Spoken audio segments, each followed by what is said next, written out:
Malaysia 50. Malaysia 50 ah. Hmm. Namakan salah satu dari harimau dalam jata negeri Johor. Nama dia nama jenis harimau ke tak? Ada nama khas dia? Nama khas. Alamak. Oh, tak tahu. Si belang. Bukan. Okey, tak tahu. Tak tahu. Jawapannya dengkis atau tepuk. Okay. Memang nama klasik ni kan. Dengkis.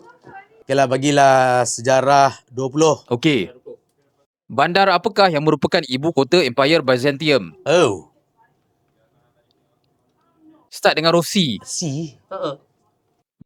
Konstantinopel. Betul. Terima kasih bang.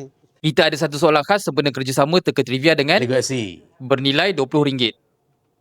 Pasukan manakah yang telah memenangi Liga Juara-Juara AFC terbanyak?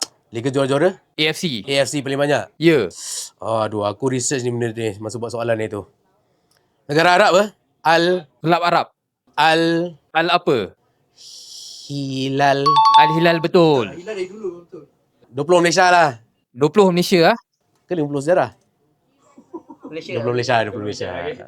Dalam cerita rakyat Batu Belah Batu Bertangkuk, Mak Tanjung mengidam makan apa? Ikan tembakul. Sikit lagi. Telur tembakul. Telur ikan tembakul. Betul. Amar menang RM60.